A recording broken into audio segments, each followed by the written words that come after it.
आनंद जी भले ही इस वक्त शांत दिखाई दे रहे थे, लेकिन उनके अंदर चल रहा तूफान किसी बड़े काम को अंजाम देने की तैयारी कर रहा था। अब वो क्या था, ये तो वक्त ही बताएगा। तभी अर्जुन ने उनके कंधे पर हाथ रखा, जिससे आनंद जी पीछे मुड़कर उसकी ओर देखने लगे। अर्जुन के चेहरे के भाव को देखकर आनंद जी कुछ नहीं बोले और अर्जुन उन्हें लेकर वेटिंग रूम की ओर चला गया। वहीं दूसरी तरफ आज दिल्ली में मीटिंग रखी गई थी। देश के सभी बड़े बड़े ऑफिसर्स, मिनिस्टर्स, यहाँ तक कि डिफेंस मिनिस्टर भी इस मीटिंग में आए हुए थे।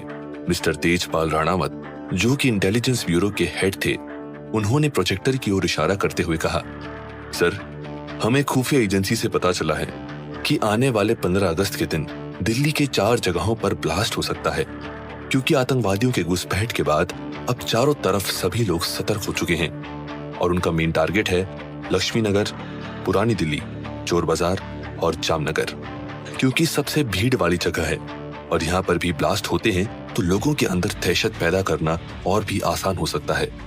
ये सुन रॉ ऑफिसर शुक्ला बोले, आपकी बात सही है, लेकिन इतने बड़े जगह पर हम उन्हें ढूंढेंगे कैसे? उस दिन सभी लोग आम लोगों की तरह बनकर घूमेंगे और हम उन्हें पहचानने में नाकामयाब हो सकते हैं। इसलिए हमने डिसाइड किया है कि इस जगह पर सिक्योरिटी और भी ज्यादा टाइट करवा दी जाएगी और हमारे ऑफिसर्स को किसी पर भी शक होता है तो वो तुरंत उसे गिरफ्तार करके उनसे पूछताछ करेंगे। पर इससे आम लोगों को तकलीफ पहुंचेगी तो क्या जनता नाराज नहीं होगी? मंत्री जी तेजपाल की बातों को सुनकर बोले। शुक्ला जी बोले, हमें पता है सर, लेकिन हमारे पास इसके अलावा दूसरा कोई और रास्ता भी नहीं है। हमें कैसे भी करके इस बम ब्लास्ट को रोकना ही होगा, वरना हजारों नहीं बल्कि इस बार लाखों लोगों की जान जाएगी। तभी रक्षा मंत्री श्री गोविंद यादव वहां पर मौजूद सभी ऑफिसर्स की ओर देखकर बोले, मैं चाहूंगा कि आपके हर एक डिपार्टमेंट का सबसे बेस्ट ऑफिसर एक टीम बनाकर इस केस को सॉल्व करे। हमें पता नहीं है कि दुश्मनों की अगली चाल क्या होने वाली है, लेकिन अगर हम साथ मिलकर इस ऑपरेशन को अंजाम दें तो डेफिनेटली हम उन आतंकवादियों द्वारा किए जाने वाले बम ब्लास्ट को आसानी से रोक सकते हैं। शुक्ला जी बोले, यस सर, हम भी कुछ ऐसा ही सोच रहे थे। वैसे भी आजकल के नौजवान के अंदर काबिलियत कुछ ज्यादा ही बढ़ गई है, खास करके इंडिया का सबसे जाबाज आर्मी ऑफिसर मेजर आरफ सिंह का। उसने आज से पहले कई बड़े बड़े मिशन को अंजाम दिया है और सारे मिशन सक्सेस भी हुए हैं। मिशन अफलातून के दौरान उसने मुश्किल घड़ी में भी अपने साथियों को नहीं छोड़ा और एक एक करके दुश्मनों का अंत कर दिया। अगर वो इस मिशन में शामिल होगा तो डेफिनेटली हम इस आतंकी हमले को आसानी से रोक पाएंगे। डिफेंस मिनिस्टर श्री गोविंद यादव बोले, अगर ऐसी बात है तो ठीक है, हम इसके लिए परमिशन देने को तैयार हैं। डिफेंस मिनिस्टर और बाकी के ऑफिसरों की बातों को सुनकर ब्रिगेडियर रविंद्र चतुर्वेदी अपनी जगह पर खड़े होते हुए बोले, सॉरी सर, बट मुझे नहीं लगता कि मेजर आरफ सिंह इस मिशन में शामिल हो पाएंगे। ब्रिगेडियर रविंद्र चतुर्वेदी की बातों को सुनकर सभी की नजरें उनकी ओर चली गई। वहीं वो सब ये सोचने लगे कि ऐसी घड़ी में एक काबिल ऑफिसर का इस मिशन में शामिल न होना उनके लिए नेगेटिव पॉइंट हो सकता है। डिफेंस मिनिस्टर बोले, चतुर्वेदी जी, आपको पता है ना इस वक्त हमारे देश के ऊपर कितना खतरा मंडरा रहा है, तो आप ऐसे मौके पर अपने ऑफिसर को इस मिशन पर शामिल होने के लिए मना क्यों कर रहे हैं? उसकी बातों को सुनकर आईबी हेड तेजपाल राणावत बोले, सर आपको बता दूं, इस वक्त मेजर आरफ सिंह की तबीयत बिल्कुल भी ठीक नहीं है। पिछले दिन हुए आतंकी हमले में उसकी शारीरिक कंडीशन इतनी बिगड़ गई है कि उसे अपने शरीर को हिलाने में भी तकलीफ होती है। यहाँ तक कि डॉक्टर्स ने भी कह दिया है कि मेजर आरफ सिंह शायद ही कभी दोबारा आर्मी में अपनी जर्नी कंटिन्यू कर पाएंगे। तेजपाल की बातों को सुनकर वहां पर मौजूद सभी ऑफिसर्स कुछ देर के लिए शांत हो गए। आखिर इस अटैक के बारे में किसी नहीं पता था, वहीं ये कितना खतरनाक था ये भी किसी से छुपा नहीं था, लेकिन फिर भी अपनी जान पर खेलकर मेजर आरव ने उन आतंकवादियों को भारत के बॉर्डर के अंदर आने से रोका था। अब तक उनकी उम्मीदें जो कुछ देर पहले जगी थी टूटने लगी। बेशक उन सभी को मेजर आरफ सिंह पर पूरा भरोसा था, लेकिन अब उसकी कंडीशन के बारे में जानकर उन्हें और भी ज्यादा बुरा लग रहा था। डिफेंस मिनिस्टर गोविंद यादव ने शांति भंग करते हुए कहा, अगर ऐसा है तो आने वाले 2 महीनों से पहले हमें मेजर आरफ सिंह को ठीक करना होगा, चाहे उसे ठीक होने में कितने ही बड़े बड़े डॉक्टरों की जरूरत क्यों ना पड़े। लेकिन ये अब हमारे देश की बात है। अगर इन आतंकी हमले में हमारी एक भी जनता मारी जाती है तो इसके लिए हम ही जिम्मेदार होंगे। डिफेंस मिनिस्टर की बातों को सुनकर सभी ने अपनी गर्दन हाँ में हिलाई और आरव के ट्रीटमेंट के लिए तैयार हो गए। इस वक्त उन्हें अपने देश के अलावा कुछ और नजर नहीं आ रहा था। तो ऐसे में अगर मेजर आरव ठीक होकर देश को बचाने में कामयाबी हासिल कर सकते हैं तो वो उन्हें ठीक करने के लिए किसी भी हद तक जाने के लिए तैयार थे। उनके लिए किसी भी मुश्किल से लड़ने के लिए तैयार थे। अर्जुन की पूरी बात सुनने के बाद आनंद जी की आंखों से आंसू बह निकले। उसके पापा उससे कुछ भी सवाल पूछ पाते उससे पहले ही अर्जुन ने कहा, पापा मुझे पता है कि माँ की कंडीशन खराब क्यों हो रही है। जब तक वो आरव भाई से मिल नहीं लेती उनकी तबीयत में कोई सुधार नहीं होगा। अपने बेटे के मुंह से वही जवाब सुनकर आनंद जी बोले, बेटा तुम्हें भी पता है और मुझे भी कि हमने कई बार कोशिश की तुम्हारे भाई को ढूंढने की, लेकिन फायदा क्या हुआ। इतने सालों तक छानबीन करने के बावजूद भी तुम्हारे भाई का कुछ भी पता नहीं चल पाया। तो ऐसे में मैं तुम्हारी माँ को तुम्हारे भाई से कैसे मिलवा सकता हूं, तुम ही बताओ। अपने पापा की बातों को सुनकर अर्जुन ने गहरी सांस ली और उनके हाथों को पकड़ते हुए कहा, पापा आरव जिंदा है। अर्जुन के मुंह से निकले शब्दों को सुनकर आनंद जी उसकी ओर देखने लगे।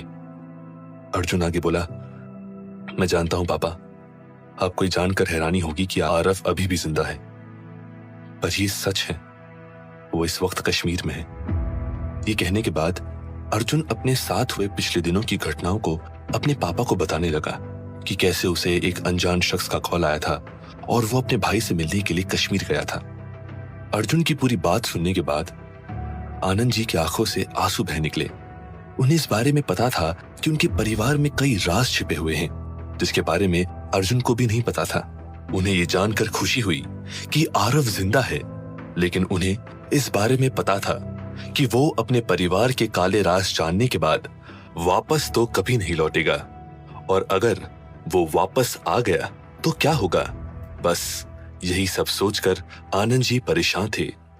अर्जुन को ऐसा कुछ सुनने को मिलेगा उसने कभी नहीं सोचा था। उसने कहा, पापा ये क्या कह रहे हैं, माँ की हालत देख रहे हैं ना, ऐसे में भी आप भाई को वापस नहीं लाना चाहते, और क्या पता भाई के जिंदा होने की खबर सुनने के बाद माँ की हालत में सुधार आने लगे। आनंद जी बोले, अर्जुन तुम्हारी बात सही है बेटा, लेकिन हमारे परिवार में छुपे कुछ ऐसे राज हैं जिसके बारे में सिर्फ मुझे और तुम्हारे भाई को पता है। मैं तुम्हारी माँ को इस बारे में बता दूंगा और इससे उनमें एक उम्मीद भी जागेगी, लेकिन मैं आरव को वापस नहीं ला सकता।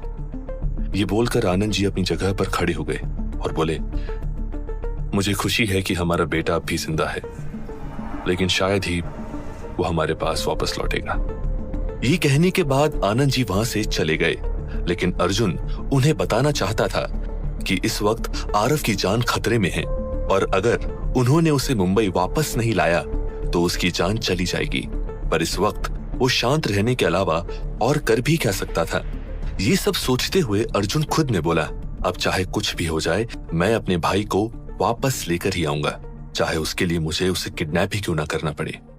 अपने पापा की बातों को सुनने के बाद अर्जुन ने आरव को मिलिट्री हॉस्पिटल से किडनैप करने का प्लान बना लिया था। वो किसी भी हाल में अपने भाई को उसके परिवार वालों के पास लेकर ही आएगा। उसके लिए उसे पूरे मिलिट्री वालों से दुश्मनी क्यों ना मोल लेनी पड़े। वार्ड से बाहर निकलने के बाद उसने अपने असिस्टेंट हितेश की ओर देखकर कहा, हमारे सबसे काबिल गार्ड को बुलाओ, मुझे आज ही अपने भाई को कश्मीर से वापस लाना होगा। मैं उसे इस हालत में नहीं छोड़ सकता हूं क्योंकि इस वक्त उसकी जान खतरे में है। हितेश, जिसे बीते 2 दिन से अर्जुन की अजीबोगरीब ऑर्डर को फॉलो करना पड़ रहा था, जब से अर्जुन को यह पता चला था कि उसका भाई अब भी जिंदा है, तब से ना जाने अर्जुन ने उसे कौन कौन से ऑर्डर्स दे दिए थे जिसे उसने शायद ही आज से पहले कभी फॉलो किया होगा। पर वो कर भी क्या सकता था, वो ठहरा असिस्टेंट और अपने बॉस का ऑर्डर मानना उसका काम था। अर्जुन की बातों को सुनने के बाद हितेश कुछ सोचते हुए बोला, सर, लेकिन आरव सर इस वक्त आर्मी के प्रोटेक्शन में है और उनका इलाज वहां पर चल रहा है, और वैसे भी मिलिट्री वाले आरव सर को कुछ नहीं होने देंगे। तुम समझ नहीं रहे हो कि मैं कहना क्या चाहता हूं। हम वहां पर आरव को मिलिट्री वालों से पूछकर लेकर नहीं आएंगे, बल्कि उसे किडनैप करके लेकर आएंगे। अर्जुन हितेश की ओर देखकर बोला, अर्जुन की बातों को सुनकर हितेश की आंखें खुली की खुली रह गई। आर्मी वालों से दुश्मनी मोल लेना मतलब अपने देश से दुश्मनी मोल लेना। अर्जुन बाहर की ओर देखकर बोला, मुझे कोई फर्क नहीं पड़ता कि मेरे सामने कौन खड़ा है, मैं बस अपने भाई को आज रात ही वापस लेकर आऊंगा। ये बोलकर अर्जुन वहां से चला गया। हितेश अब कुछ नहीं कर सकता था। उसने एक गहरी सांस ली और अर्जुन के पीछे पीछे बाहर निकल गया। मिस्टर आनंद इस वक्त अपनी पत्नी के पास मौजूद थे। अपनी पत्नी की ऐसी हालत को देखकर उन्हें भी काफी रोना आ रहा था, लेकिन अपने बच्चों की हालत को देखकर उसने काफी मुश्किल से अपने आप को संभाल रखा था। भले ही उनके चेहरे पर कुछ दिखाई न देता हो, पर उनके अंदर एक तूफान चल रहा था। तभी उसने अपनी पत्नी शालिनी जी का हाथ पकड़कर कहा, मैं जानता हूं शालिनी कि तुम्हारी इस हालत का जिम्मेदार मैं ही हूं, लेकिन मैं मजबूर हूं। मुझे थोड़ा वक्त दो, मैं सब कुछ ठीक कर दूंगा। बाहर खड़े बाकी के परिवार वाले भी इस वक्त नजरें गड़ाए वार्ड के अंदर देखने की कोशिश कर रहे थे कि कब आनंद जी बाहर आकर शालिनी जी के बारे में उन्हें बताएं। ब्रिगेडियर सर तेजपाल राणावत के साथ बैठकर बातें कर रहे थे, जो उनके साथ ही कश्मीर की ओर निकल गए थे। आरव से मिलकर उसकी कंडीशन को देखने के बाद तेजपाल राणावत इतना तो समझ चुके थे कि आरव किसी भी हाल में इस मिशन में शामिल नहीं हो पाएगा। जो सोल्जर दुश्मनों की औकात दिखा देता है, वो आज किसी बेजान लाश की तरह अस्पताल के बेड पर लेटा हुआ है। बस उसके सिर के अलावा कुछ भी काम नहीं कर रहा है, और वहीं वो चाहकर भी अपने शरीर के अंगों को हिला ही नहीं पा रहा था। इसे कुदरत का खेल ही तो कह सकते हैं कि जो आदमी कल तक देश की सेवा के लिए सबसे आगे खड़ा रहता था, आज उसकी मदद वो खुद ही नहीं कर पा रहा है। क्या अर्जुन अपने मकसद में कामयाब हो पाएगा? और करने की सोच रहे आनंद जी आखिर वो कौन से राज के बारे में बात कर रहे थे? क्या आरव कभी ठीक हो पाएगा? जानने के लिए सुनते रहिए।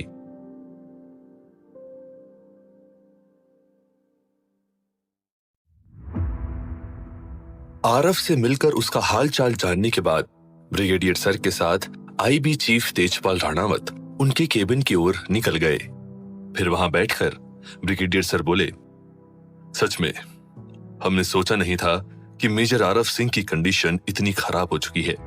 हमें भी लगा था कि ग्रेनेड फटने के बाद मेजर आरव की कंडीशन उतनी खराब नहीं होगी, लेकिन दिन ब दिन उसकी कंडीशन और खराब हो रही है और हमें समझ नहीं आ रहा है कि उसका इलाज कैसे करें। ब्रिगेडियर सर ने कहा। मिस्टर तेजपाल बोले, आपकी बातें बिल्कुल सही है ब्रिगेडियर साहब, लेकिन आरव इस मिशन के लिए जरूरी सिपाही है। हमें कैसे भी करके उसे ठीक करना ही होगा। ये पूरे देश का सवाल है, वरना हमें इसकी कीमत चुकानी होगी। ब्रिगेडियर सर बोले, हम मेजर आरव को ठीक करने की पूरी कोशिश करेंगे सर, बस एक बार हमारे हाथ में वो इंजेक्शन लग जाए जिसकी इन्हें जरूरत है। इंजेक्शन? कौन सी इंजेक्शन? तेजपाल ब्रिगेडियर सर की बातों को सुनकर बोले। ब्रिगेडियर सर ने उन्हें डॉक्टर नितिन के कहे गए शब्दों के बारे में सब कुछ डिटेल में बता दिया, जिसे सुनने के बाद तेजपाल को भी लगा कि शायद यही मेडिसिन आरव की जिंदगी बचा सकती है, और वो उसके बारे में सोचने लगे। उधर अर्जुन अपने बॉडीगार्ड्स को लेकर कश्मीर की ओर निकल चुका था।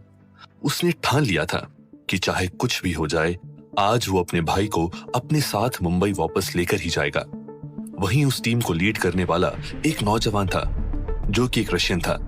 उसने अर्जुन की ओर देखते हुए कहा, हमारा प्लान रेडी हो चुका है बॉस। हमने उस एरिया को पूरी तरीके से जांच लिया है।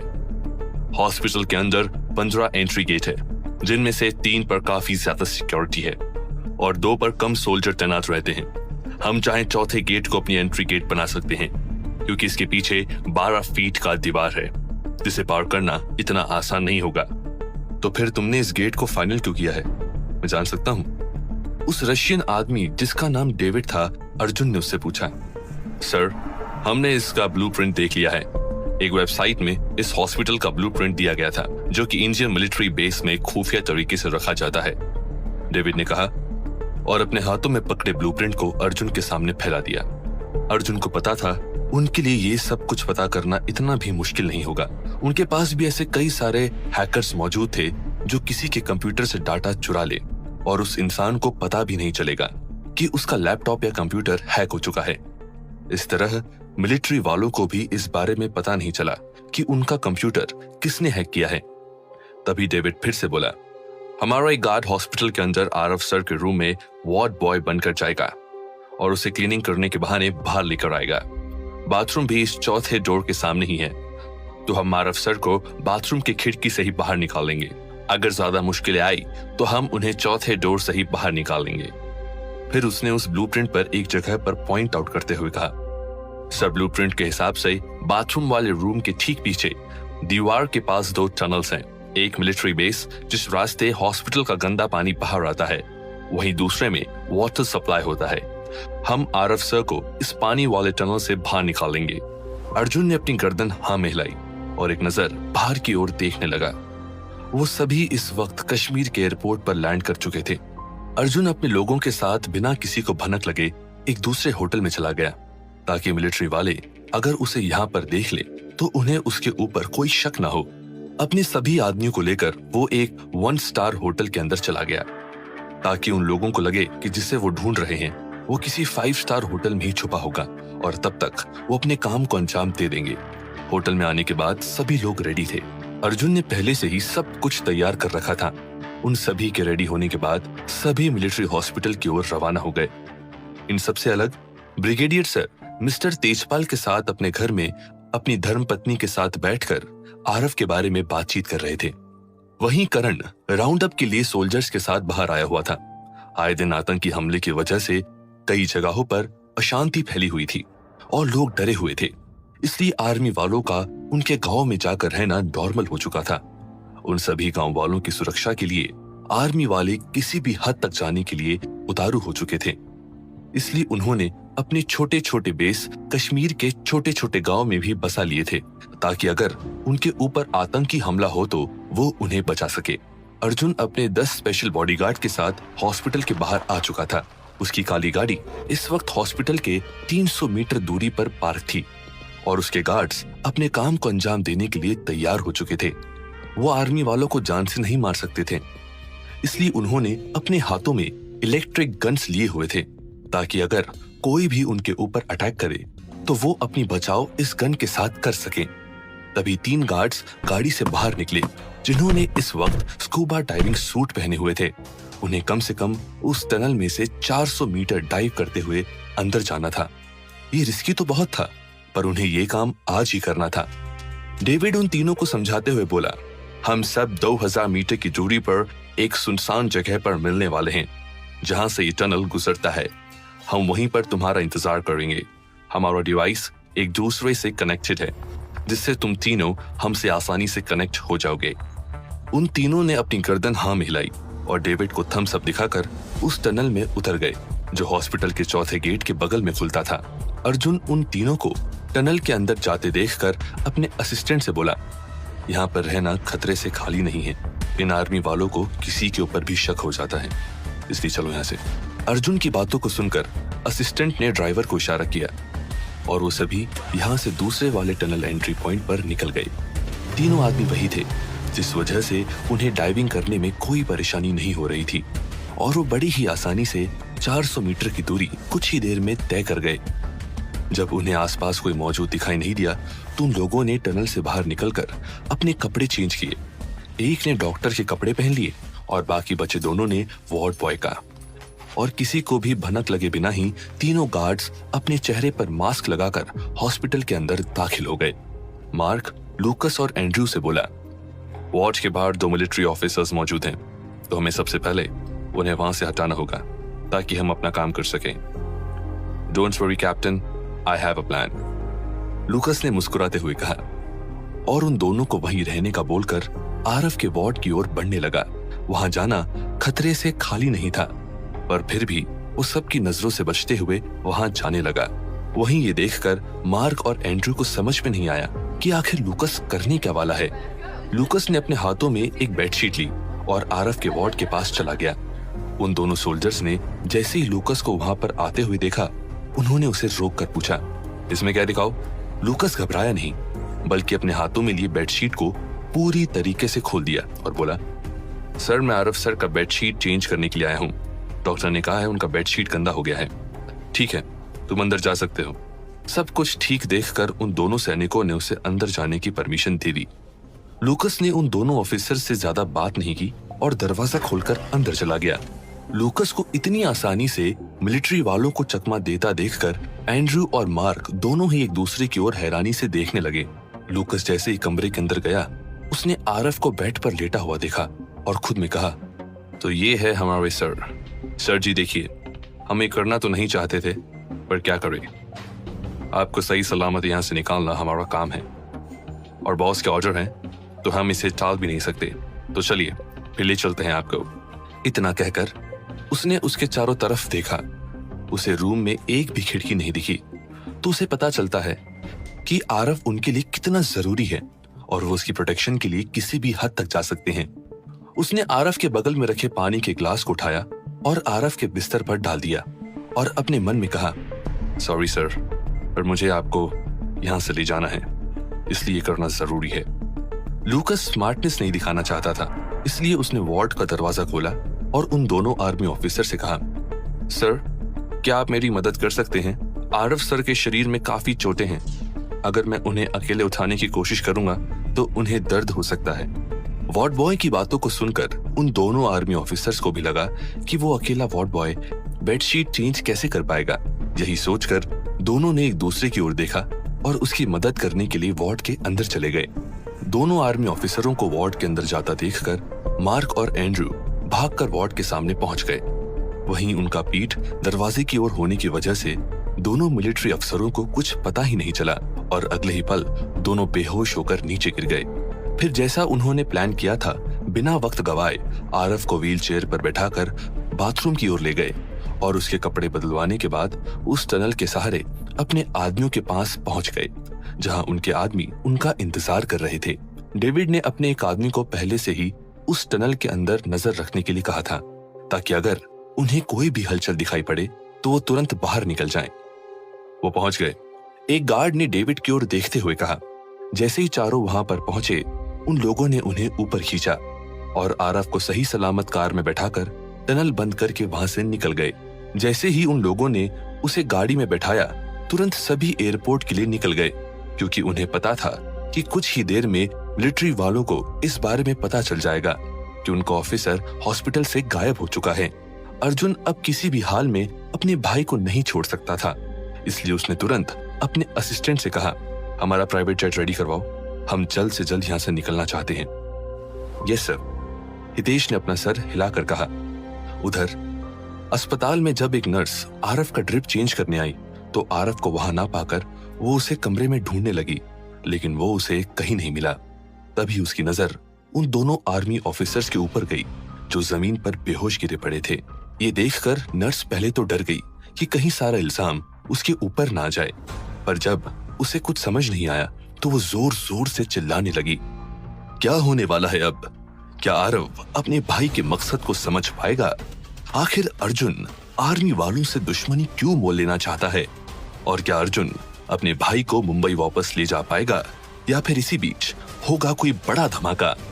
क्या करण और ब्रिगेडियर सर को आरफ की किडनैपिंग के बारे में पता चल पाएगा? और क्या वो अर्जुन को सही वक्त पर रोक पाएंगे? जानने के लिए सुनते रहिए सोल्जर ऑन टाइम, सिर्फ पॉकेट एफएम पर।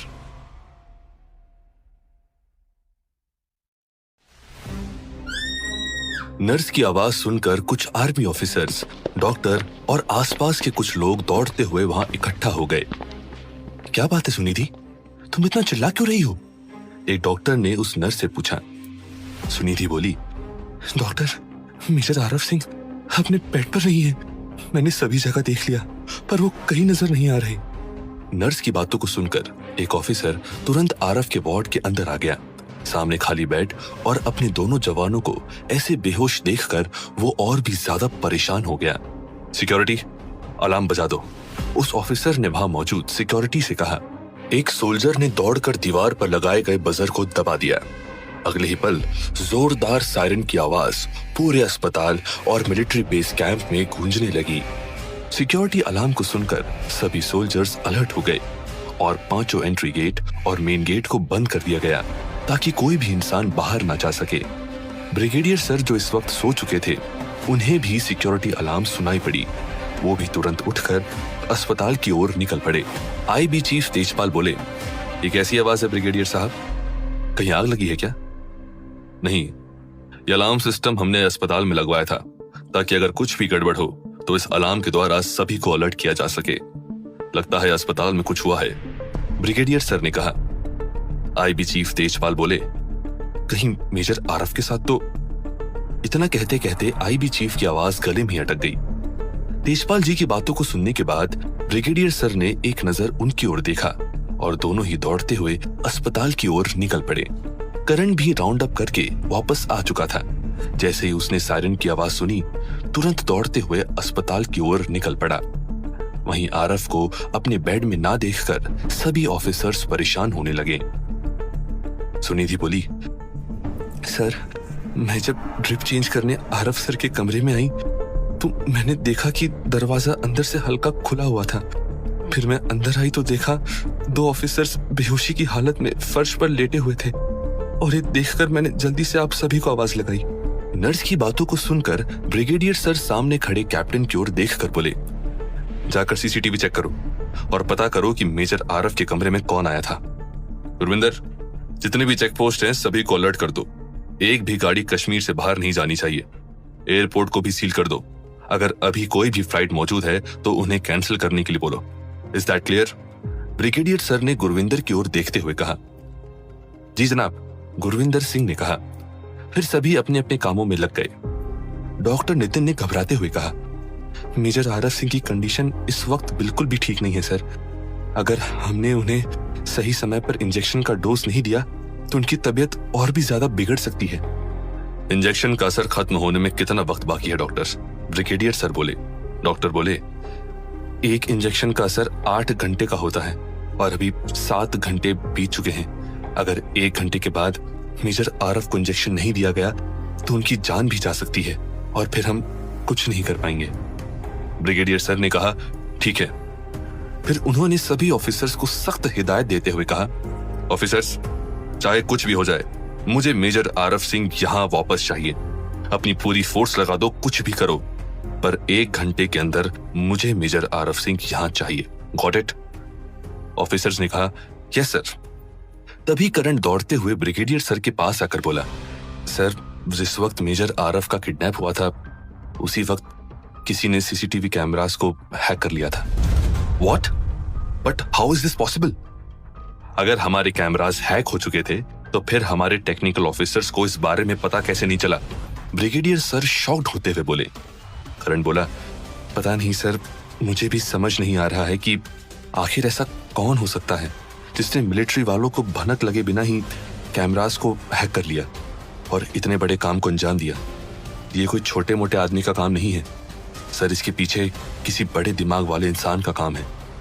डॉक्टर नितिन उन दोनों सोल्जर्स को होश में आते देखकर ब्रिगेडियर सर की ओर देखकर बोला, सर, इन्हें होश आ रहा है। ब्रिगेडियर सर ने बिना वक्त गवाए उन दोनों ऑफिसर से पूछा, आप दोनों ठीक हैं? Yes sir. दोनों सोल्जर्स अपनी गर्दन पकड़े हुए बोले, टेल मी, बेहोश होने से पहले यहाँ क्या हुआ था और मेजर आरफ सिंह को किसने किडनैप किया है? ब्रिगेडियर सर उन दोनों की ओर देखकर बोले। तभी उनमें से एक सोल्जर याद करते हुए बोला, सर, एक वार्ड बॉय कमरे के बाहर आया था। उसने कहा कि आरफ सर का बेडशीट चेंज करना है तो हमने उन्हें अंदर जाने की परमिशन दे दी। फिर क्या हुआ? करुण उन दोनों की ओर देखकर बोला, सर, वो वार्ड बॉय बाहर आया और कहा कि वो अकेला आरफ सर का बेडशीट चेंज नहीं कर पा रहा है, इसलिए हमने उसकी मदद की। तभी किसी ने हमारे कंधे पर वार किया। ऐसा लगा कि किसी ने हमें 440 वोल्ट का झटका दिया हो। उस सोल्जर ने कहा, 440 वोल्ट का झटका? मतलब तुम्हारे ऊपर उन गुंडों ने स्टन गन का इस्तेमाल किया था? करण बोला। तभी करण का मोबाइल बजने लगा।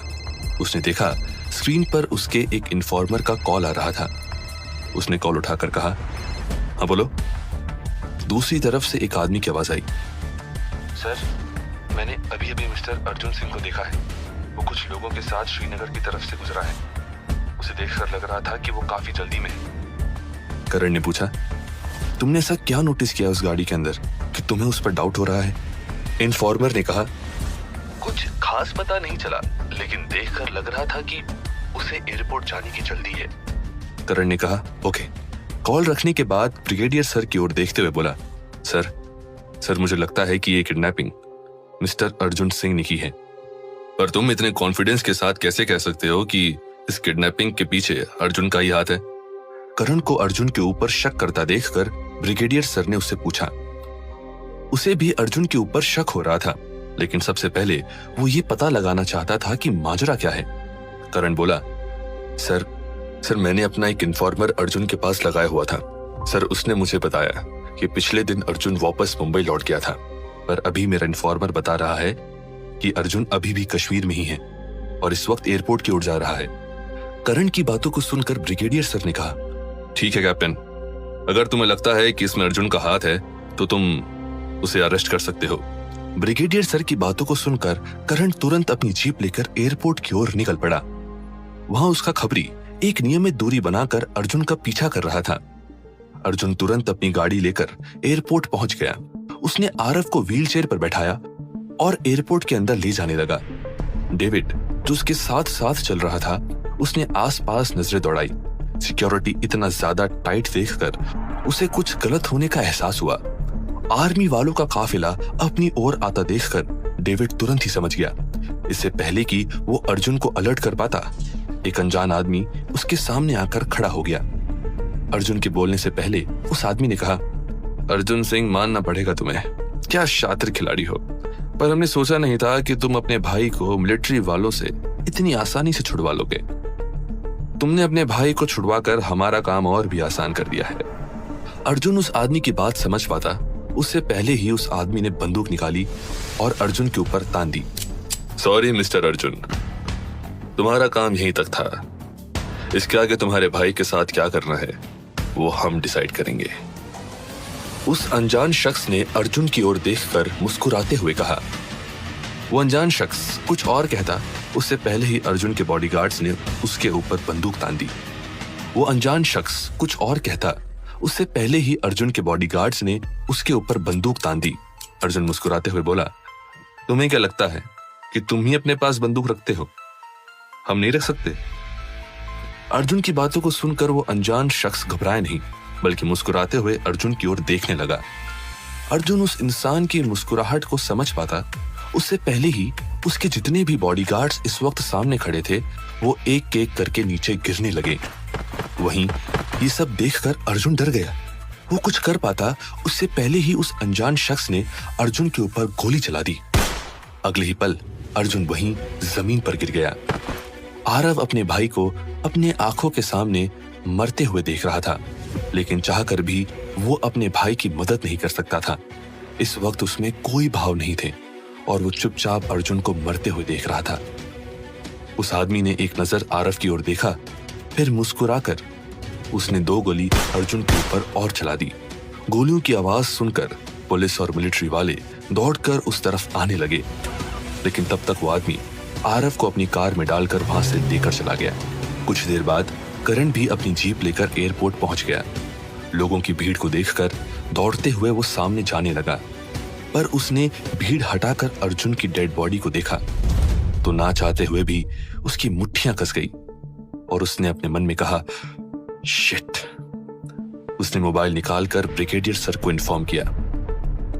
सर, मेरा शक बिल्कुल सही निकला। आरव को किडनैप करने वाला अर्जुन ही था। व्हाट? ब्रिगेडियर सर चौंकते हुए बोले। ब्रिगेडियर सर ने फिर पूछा, आरव का कुछ पता चला?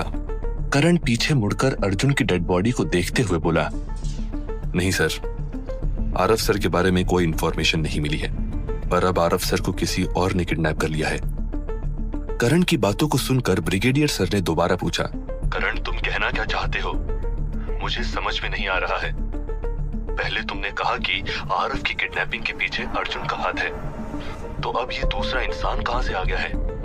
करण बोला, सर, अर्जुन और उसके बॉडीगार्ड्स को किसी अनजान शख्स ने एयरपोर्ट पर जान से मार दिया। अर्जुन की डेड बॉडी इस वक्त मेरे सामने पड़ी है और मुझे लगता है कि जिसने अर्जुन को मारा है उसी ने आरव सर को किडनैप किया है। करण बोला, यहाँ की सिचुएशन बहुत ही ज्यादा क्रिटिकल हो गई है और लोग डर भी रहे हैं। ऐसे में समझ नहीं आ रहा है कि हम क्या करें। करण की बातों को सुनकर ब्रिगेडियर सर ने एक गहरी सांस लेकर कहा, उन सभी डेड बॉडीज को पोस्टमार्टम के लिए भेज दो, बाकी का काम हम देख लेंगे।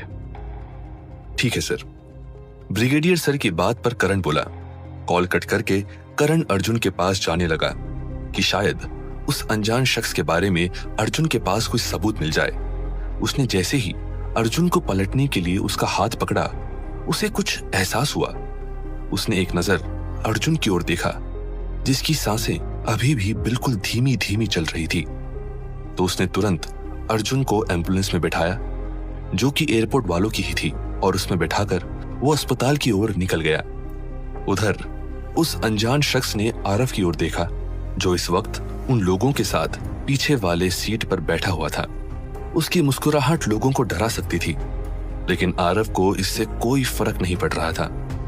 उस आदमी ने कहा, मानना पड़ेगा मेजर आरव सिंह, तुम दोनों भाइयों के बीच काफी गहरा रिश्ता है। देखो ना, कैसे तुम्हें बचाने के लिए तुम्हारे भाई ने मिलिट्री वालों से दुश्मनी मोल ले ली। अब तुम्हारा तो पता नहीं, लेकिन तुम्हारा भाई जरूर मरेगा, क्योंकि उन्हें तो यही लगेगा कि अर्जुन भी हमसे मिला हुआ है। तो अब तुम क्या करोगे, कैसे बचाओगे अपने भाई को? ये बोलकर वो आदमी जोर जोर से हंसने लगा। कौन है ये अनजान शख्स, और ये आरव से क्या चाहता है? क्या अर्जुन की जान बच जाएगी? और क्या होगा जब अर्जुन के घर वालों को इन सारी चीजों के बारे में पता चलेगा? और क्या मिलिट्री वाले आरव का पता लगा पाएंगे? क्या मोड़ लेगी ये कहानी, जानने के लिए सुनते रहिए।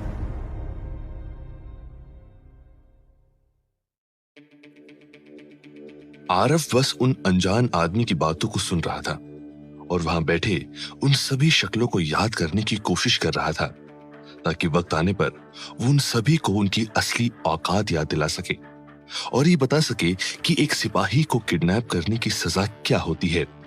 वहीं वो अनजान शख्स अपने लोगों के साथ एक बिल्डिंग के पास पहुंच गया, जिसके बाहर रूरल फार्म हाउस लिखा हुआ था। गाड़ी से एंटर करने के बाद कुछ लोग दौड़ते हुए उस गाड़ी के पास आकर खड़े हो गए।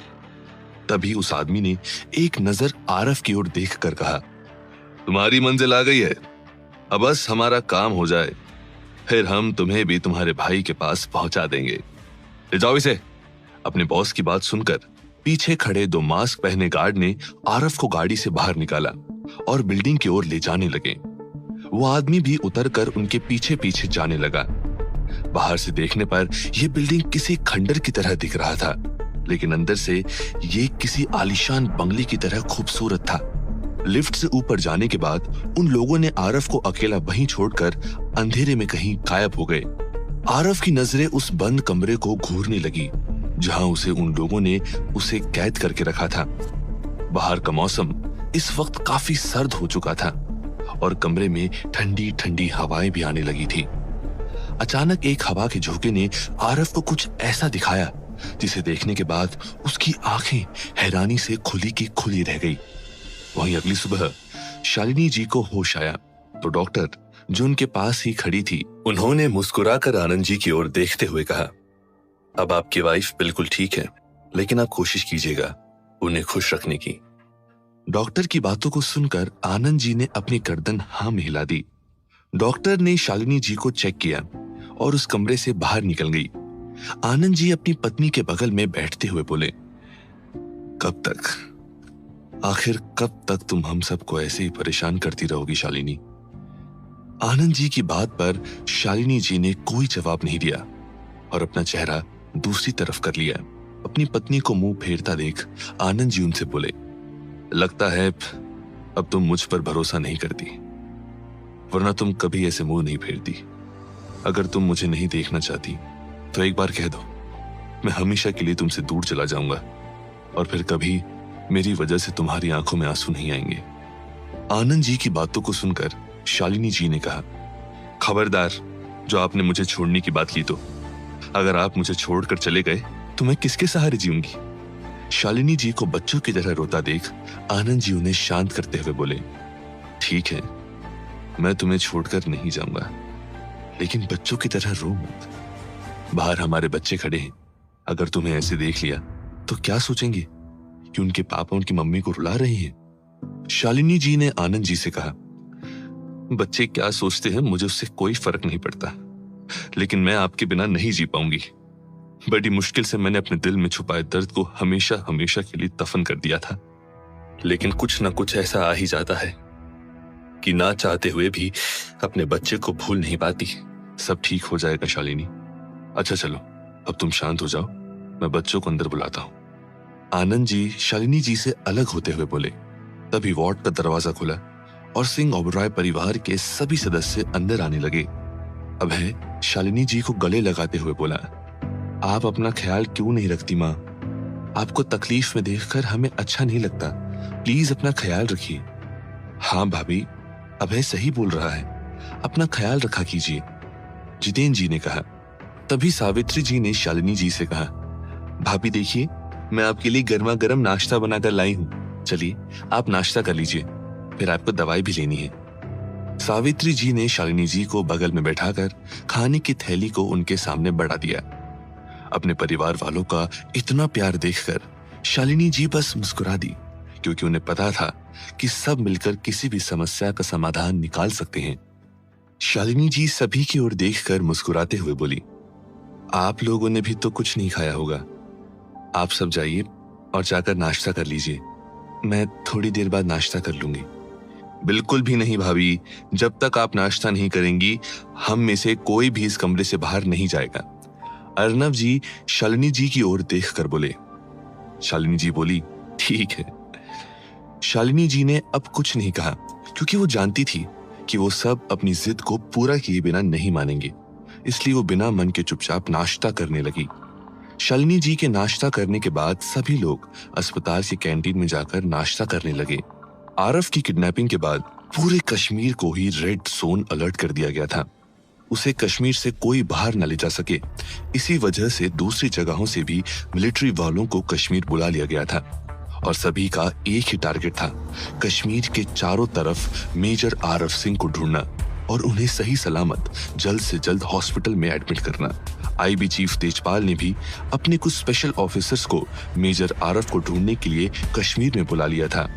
जैन सर, आर्मी के ग्रुप को लीड करने वाला कैप्टन सामने आकर ब्रिगेडियर सर और आईबी चीफ तेजपाल राणावत को सल्यूट करते हुए बोला। तेजपाल ब्रिगेडियर सर की ओर देखते हुए बोले, ब्रिगेडियर सर, ये हमारे टीम के सबसे बेस्ट ऑफिसर्स हैं जिन्हें हमने ट्रेन किया है। ये सब भी आने वाले मिशन में मेजर आरफ के साथ मिलकर काम करने वाले थे, लेकिन अब बदलती सिचुएशन को देखकर हमें इन्हें यहाँ पर बुला लिया है। आईबी चीफ की बातों को सुनकर ब्रिगेडियर सर वहां पर मौजूद 12 लोगों की टीम की ओर देखने लगे, जिन्होंने कई बार भारत के अंदर छुपे हुए आतंकवादियों को मौत के घाट उतारा था और हजारों लोगों की जान बचाई थी। ब्रिगेडियर सर उस टीम को देखकर तेजपाल जी से बोले, आप हमारे ऊपर बहुत बड़ा एहसान कर रहे हैं, वक्त आने पर हम भी आपकी मदद करने से पीछे नहीं हटेंगे। ब्रिगेडियर सर की बातों को सुनकर तेजपाल मुस्कुराते हुए बोले, हम सभी एक ही देश के लिए काम करते हैं, तो फिर देश की सुरक्षा करने वाले सिपाही की भी सुरक्षा हमें मिलकर ही करनी होगी। यस सर, हम आरफ सर को किसी भी हालत में ढूंढ कर यहाँ पर लेकर आएंगे, चाहे इसके लिए हमें कितनी ही मुसीबतों का सामना क्यों ना करना पड़े। उस टीम को लीड करने वाले कैप्टन मोहम्मद रिजवान ने कहा। डॉक्टर नितिन जी, जो उनके पास ही खड़े थे, अपनी घड़ी की ओर देखकर खुद में बोले, इंजेक्शन का डोज खत्म हुए काफी वक्त बीत चुका है, पता नहीं मेजर आरफ सिंह इस वक्त कैसे होंगे, उनकी तबीयत ठीक है या नहीं, इसके बारे में भी हम कुछ नहीं कह सकते। सभी ऑफिसर्स के वहां से चले जाने के बाद डॉक्टर नितिन अपने केबिन के अंदर गया। जैसे ही उसने अपने ड्रॉअर को ओपन किया, उसकी आंखें हैरानी से बड़ी हो गई। वो अपने उस ड्रॉअर में कुछ ढूंढने की कोशिश करने लगा, लेकिन सब कुछ उथल पुथल करने के बाद भी उन्हें वो चीज नहीं मिली। परेशान होकर उन्होंने खुद से कहा, आखिर वो जा कहां सकता है, मैंने तो उसे यहीं पर रखा था। इस ठंड में भी डॉक्टर नितिन के माथे से पसीना टपकने लगा। उन्हें समझ में नहीं आ रहा था कि आखिर इन दोनों दिनों में मिलिट्री हॉस्पिटल में हो क्या रहा है। उधर आरव अपने सामने की तस्वीर को देखकर आग बबूला हो गया। उसने सोचा भी नहीं था कि उसे यहाँ पर बुलवाने का प्लान सामने तस्वीर में दिख रहे इंसान का होगा। आरव व्हीलचेयर से खड़े होने की कोशिश करने लगा, लेकिन उसका शरीर उसका साथ नहीं दे रहा था, जिस वजह से वो फर्श पर गिर पड़ा। तभी उसने उस तस्वीर को देखते हुए कहा, आपने अपने ही परिवार वालों के साथ ऐसा क्यों किया चाचा? हम सभी आपसे कितना प्यार करते थे, लेकिन चंद पैसों की वजह से आपने अपने पूरे परिवार को ही बर्बाद करके रख दिया। अगर आप यही चाहते थे तो मुझे अपने बेटी की तरह क्यों पाला? मुझे भी इस नर्क में धकेल देते। मैं भी अपने परिवार वालों से इतने सालों तक दूर रहा हूं। कम से कम उन्हें खबर तो होती कि मैं जिंदा हूं। पर अब मैं आपको आपके मंसूबों में कामयाब नहीं होने दूंगा। मैं आरफ सिंह ओबरॉय अपने इन्हीं हाथों से आपको जान से मार डालूंगा। भले ही आपने मुझे इस काबिल बनाया है, लेकिन मैं अपने देश और देशवासियों को धोखे में नहीं रख सकता। आरफ की कांपती हुई आवाज इस वक्त उस बंद कमरे में गूंज रही थी, लेकिन उसे सुनने वाला वहां कोई नहीं था। आरव ने बड़ी मुश्किल से अपना एक हाथ उस तस्वीर के आगे बढ़ाने की कोशिश की, लेकिन अगले ही पल वो निढाल होकर फर्श पर बेहोश हो गया। डॉक्टर नितिन परेशान थे। तभी वहां एक नर्स आई तो उन्होंने तुरंत उससे पूछा, सुहानी, मेरी ड्रॉअर में एक बॉक्स था, क्या तुमने उसे देखा? डॉक्टर नितिन की बातों को सुनकर सुहानी उनके पास आकर खड़ी हो गई और बोली, कहीं आप नीले कलर के बॉक्स के बारे में तो बात नहीं कर रहे हैं? डॉक्टर ने कहा, हाँ, मैं उसी बॉक्स के बारे में बात कर रहा हूं, बताओ कहाँ है? डॉक्टर को परेशान देख सुहानी ने कबर्ड में से बॉक्स को निकालकर डॉक्टर को देते हुए कहा, डॉक्टर, आप इसी बॉक्स के बारे में बात कर रहे हैं ना? सुहानी के हाथों में इंजेक्शन वाले बॉक्स को देखकर डॉक्टर नितिन ने उसे तुरंत उसके हाथों से ले लिया और कहा, तुमने इसे वहां क्यों रखा था? पता है इसके लिए मैं कितना परेशान हो गया था? ये बोलकर उसने उस डब्बे को खोलकर देखा। सब कुछ सही देखकर उसने गहरी सांस ली और सुहानी की तरफ देखकर कहा, सुहानी, चाहे कुछ भी हो जाए, ये बॉक्स बाहर नहीं जाना चाहिए। जी ठीक है डॉक्टर, मैं आगे से इसका खास ख्याल रखूंगी, सुहानी ने जवाब दिया। इतना कहकर वो केबिन से बाहर निकल गई। डॉक्टर नितिन ने उस नीले कलर के बॉक्स को अच्छे तरीके से संभाल कर अपने ड्रॉअर में रख दिया और ताला मार दिया ताकि कोई भी उस बॉक्स को वहां से हटा ना सके। वहीं दूसरी तरफ अर्जुन को गायब हुए 20 घंटे से भी ज्यादा हो चुके थे और उसके बारे में किसी को भी कुछ पता नहीं चल रहा था। कंपनी के सभी एम्प्लॉय इस वक्त काफी परेशान थे और अगर उन्होंने उसे जल्द से जल्द नहीं ढूंढा तो पता नहीं उनके बिग बॉस उन सब का क्या हाल करेंगे। यही सोचकर सभी लोग वापस से अपने काम पर लग गए। हैकर्स की पूरी टीम इस वक्त अर्जुन को ढूंढने में लगी हुई थी, लेकिन उसकी मोबाइल का सिग्नल मुंबई के अलावा कहीं और दिखाई ही नहीं दे रहा था, इसलिए उसे ढूंढना आसान नहीं था। टेक्निकल इंजीनियर डिपार्टमेंट हेड से बोला, सर, अर्जुन सर का मोबाइल मुंबई में ही बंद हुआ है, जिस वजह से हमें उन्हें ढूंढने में काफी दिक्कत हो रही है। हमारे आदमी उनके लास्ट लोकेशन पर भी गए हुए थे, लेकिन वहां पर भी हमें कुछ नहीं मिला। अब हम क्या जवाब दे बिग बॉस को? टेक्निकल इंजीनियर की बातों को सुनकर डिपार्टमेंट हेड बोला, तुम टेंशन मत लो, हम मिलकर सब हैंडल कर लेंगे। वैसे अर्जुन सर की लास्ट लोकेशन कहाँ की बता रही है? सर, मुंबई हॉस्पिटल, एक दूसरे टेक्निकल इंजीनियर ने कहा। डिपार्टमेंट हेड अपने मन में बोला, मुंबई हॉस्पिटल, लेकिन इस वक्त तो मुंबई हॉस्पिटल में हमारी मैडम एडमिट है, तो क्या अर्जुन सर उनसे मिलने के बाद गायब हुए हैं? फिर हेड इंजीनियर से बोला, मुझे मुंबई हॉस्पिटल के सारे सीसीटीवी फुटेज स्क्रीन पर चाहिए, वो भी 5 मिनट के अंदर। जी सर, हेड इंजीनियर ने कहा। फिर सभी एम्प्लॉइज अपने अपने काम पर लग गए। क्या सच में इन सब के पीछे आरव के चाचा का हाथ है? और इस वक्त कहां है आरव? क्या आर्मी वाले आरव को वक्त रहते ढूंढ पाएंगे? और कहां है अर्जुन? क्या वक्त रहते अर्जुन का पता चल जाएगा? सारे सवालों का जवाब जानने के लिए सुनते रहिए पॉकेट एफएम।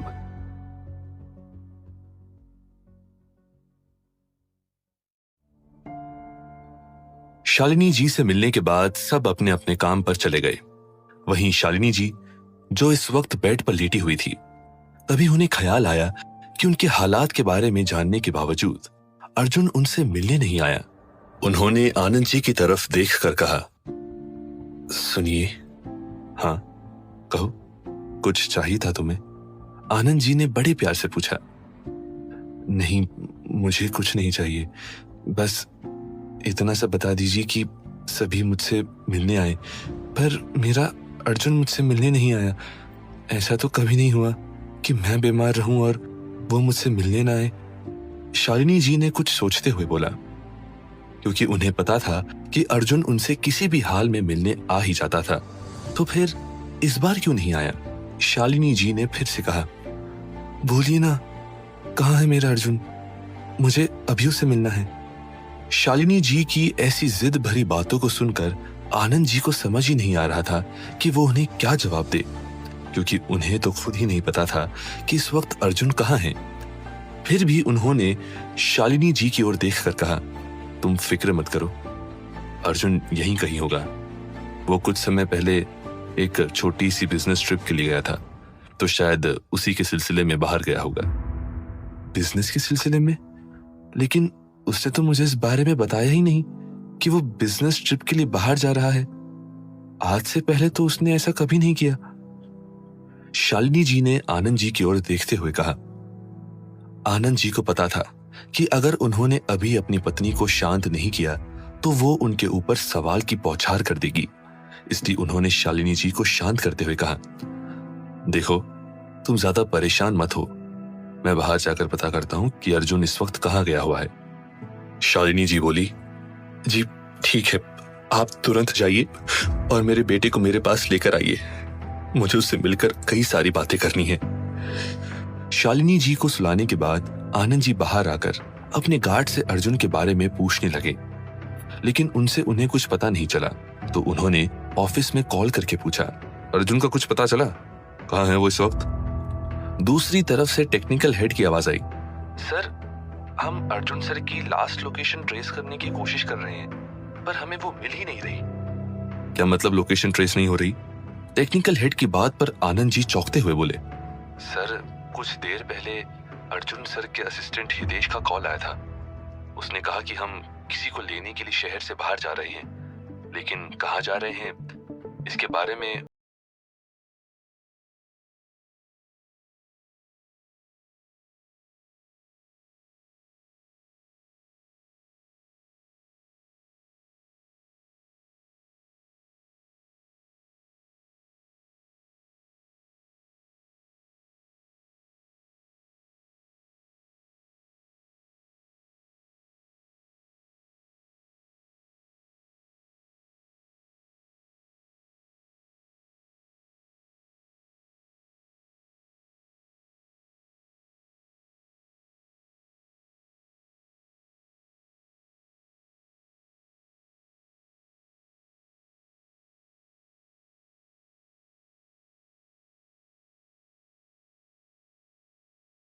टेक्निकल हेड से बात की, फिर कॉल कट कर दिया। वहीं दूसरी तरफ आरव को कुछ देर पहले ही होश आ गया था। अपने बॉडी पार्ट्स को काम करता देखकर उसे थोड़ी हैरानी हुई। उसके लिए ये एक बहुत ही बड़ी जीत थी। फिर वो दीवार से टेक लेकर खड़ा हो गया। शाम ढलने लगी थी और सूरज की डूबती किरण उस कमरे के अंदर आ रही थी। तभी आरव को अपनी जेब के अंदर कुछ महसूस हुआ। उसने जैसे ही हाथ डालकर देखा, उस चीज को बाहर निकाला, उसकी आंखें हैरानी से बड़ी हो गई। उसने खुद में कहा, ये तो अर्जुन भैया का मोबाइल है, लेकिन ये मेरी जेब के अंदर क्या कर रहा है? तभी आरव को याद आया कि जब उस अनजान शख्स ने अर्जुन के ऊपर गोली चलाई थी, तो उसके हाथ से मोबाइल छूटकर आरव के शर्ट के पॉकेट में चला गया था और इस बारे में किडनैपर को भी कोई खबर नहीं थी। आरव ने अपनी जेब में हाथ डालकर उस मोबाइल को बाहर निकाला, जो इस वक्त बंद था, लेकिन स्विच ऑन करने के बाद मोबाइल काम करने लगा। मोबाइल ऑन होते ही उसने सबसे पहले मोबाइल की स्क्रीन पर खुद की बचपन की तस्वीर देखी, जिसे देखकर उसकी आंखें नम हो गई। फिर उसने गैलरी खोलकर अपने परिवार वालों की एक साथ फोटो देखी। फोटो देखते देखते कब उसकी आंखों में आंसू बहने लगे, उसे पता ही नहीं चला।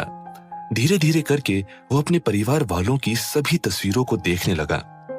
तस्वीर देखने के साथ साथ उसे अपने परिवार वालों के साथ बिताए हुए हर एक पल याद आने लगे कि कैसे वो बचपन में अपने मम्मी पापा, भाई बहन, चाचा चाची के साथ खेला करता था। तभी एक आंसू की बूंद मोबाइल की स्क्रीन के ऊपर गिर गई, जिससे आरव की तिंद्रा टूटी और उसने अपने मन में कहा, मुझे पता है माँ, आप लोग मुझे बहुत मिस करते हैं, लेकिन मैं भी मजबूर हूं और मैं चाहकर भी आप लोगों के पास नहीं आ सकता। मैं अपने परिवार वालों की वजह से इस कदर उलझ चुका हूं कि अब मैं आप लोगों को और ज्यादा दुख नहीं दे सकता। तभी आरव को कदमों की आवाज सुनाई देने लगी। आवाज को सुनकर आरव ने तुरंत मोबाइल को छुपा लिया और बेहोशी का नाटक करने लगा। इधर IB chief mister Tejpal Ranawat अपने टीम के साथ एक सर्च ऑपरेशन कर रहे थे। ब्रिगेडियर सर ने उन्हें 1 घंटे की मोहलत दी थी आरव को ढूंढने के लिए, पर 1 घंटा बीतने के बाद भी आरव का कुछ पता नहीं चला। अब तो आईबी चीफ को अपनी काबिलियत के ऊपर शक होने लगा था, क्योंकि इतनी मेहनत करने के बाद भी किसी को भी मेजर आरव के बारे में एक भी इंफॉर्मेशन नहीं मिली थी। आई एम सॉरी ब्रिगेडियर साहब, हम आपके ऑफिसर को ढूंढ नहीं पाए। हो सके तो हमें माफ कर देना। आईबी चीफ तेजपाल बोले, इट्स ओके, कोई बात नहीं सर, एटलीस्ट आपने कोशिश तो की। पर लगता है मेजर आरव सिंह का हमारे साथ यहीं तक का सफर था। जब ऊपर वाले की यही मर्जी है तो आप और हम क्या ही कर सकते हैं। ब्रिगेडियर सर हताश होते हुए बोले। ब्रिगेडियर सर की बातों को सुनकर अब सभी को आरव के लिए बुरा लग रहा था। कोई भी इस वक्त अपने आप को काबिल ऑफिसर मानने के लिए तैयार ही नहीं था। जब वो एक बहादुर ऑफिसर को ढूंढ नहीं सकते तो फिर अपने आप को ऑफिसर मानकर क्या फायदा। उन सभी को ऐसे उदास देखकर अब सभी के चेहरे पर निराशा छाने लगी। तभी एक ऑफिसर का कीपैड मैसेज टोन के साथ बजने लगा। जैसे ही उसकी नजरें अपने कीपैड पर पड़ी, उसके चेहरे पर एक खुशी छा गई। उसने तुरंत वहां पर मौजूद सभी ऑफिसर्स को इस खुशखबरी के बारे में बताते हुए कहा, सर, हमें पता चल चुका है कि मेजर आरव सिंह इस वक्त कहां पर है। उस ऑफिसर की बातों को सुनकर सभी के नजरें उसकी ओर चली गई। इस माहौल में कोई भी मजाक करने के मूड में नहीं था, और अगर उन सभी का मन बहलाने के लिए ऑफिसर ने उनसे मजाक किया है तो शायद ही कोई उसे छोड़ने वाला था। आईबी चीफ उस ऑफिसर की ओर देखते हुए बोले, क्या कहा तुमने? मेजर आरव सिंह के लोकेशन के बारे में पता चल गया है? कहीं तुम झूठ तो नहीं बोल रहे? देखो सतीश, अगर ऐसा हुआ ना तो मुझसे बुरा कोई नहीं होगा। नो सर, मैं झूठ नहीं बोल रहा। सच में मुझे आरव सर के लोकेशन के बारे में पता चल चुका है। वो अभी कश्मीर में ही मौजूद हैं और हमसे 22 किलोमीटर की दूरी पर हैं। तो अगर हम अभी निकलें तो 15 मिनट से भी कम समय में उनके पास पहुंच जाएंगे। सतीश अपनी कीपैड की ओर देखते हुए बोला। सतीश की बातों को सुनकर ब्रिगेडियर सर उसकी ओर देखते हुए बोले, तुम्हें इतने कॉन्फिडेंस के साथ कैसे कह सकते हो? तुम्हारे पास कोई सबूत है कि जो तुम कह रहे हो वो सच है? ब्रिगेडियर सर की बातों को सुनकर सतीश मोहम्मद रिजवान की ओर देखकर बोला, सर, आपने मुझे एयरपोर्ट के सिक्योरिटी कैमरास को चेक करने के लिए कहा था। हाँ, मैंने कहा था। कैप्टन रिजवान ने हाँ में गर्दन हिलाते हुए कहा। सतीश ने कहा, तो सर, मैंने एयरपोर्ट के सिक्योरिटी कैमरास को चेक किया है और आप सोच भी नहीं सकते मुझे सीसीटीवीज में क्या मिला है। ये बोलकर उसने अपना कीपैड आईबी चीफ के सामने कर दिया। आईबी चीफ की नजरें जैसे ही उस वीडियो पर पड़ी, उनकी आंखें बड़ी हो गई। ब्रिगेडियर सर भी उस वीडियो को देखकर शॉक्ड हो गए।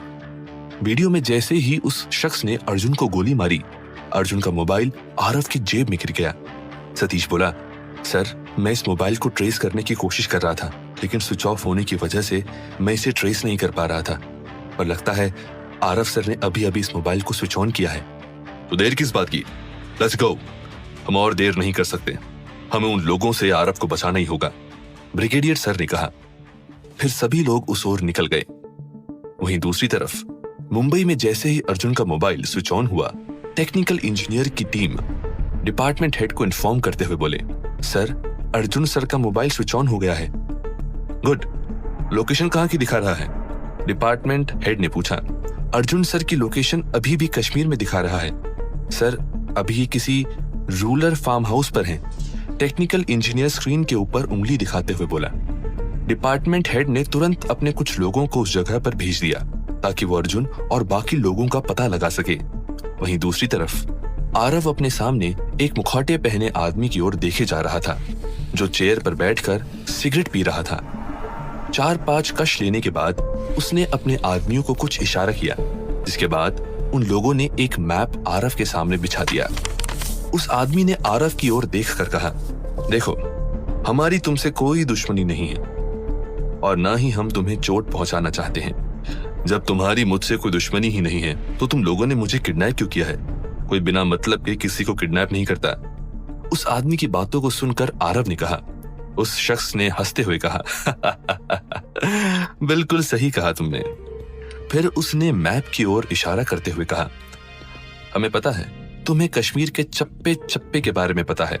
अगर तुम मेरी मदद करने के लिए तैयार हो जाते हो तो शायद हम तुम्हारे बारे में कुछ सोच सकते हैं। अगर मैंने तुम्हारी मदद नहीं की तो, आरव ने उस आदमी से कहा। आरव भले ही इस वक्त कमजोर था, लेकिन इतना भी नहीं कि वो अपने देश से गद्दारी करे। वो अपने सीने में 100 गोलियां खा लेगा, लेकिन मरते दम तक अपने देश को धोखा नहीं देगा। आरव की बातों को सुनकर उस आदमी ने अपना एक पांव उसके हाथ पर रख दिया और उसे रोंदने लगा। आरव का शरीर पहले से ही कमजोर हो चुका था और उस आदमी के पांव रखने से उसे और भी ज्यादा दर्द होने लगा। तभी एक गोली हवा को चीरते हुए उसके बगल में खड़े आदमी के सिर को चीरकर दूसरी तरफ निकल गई।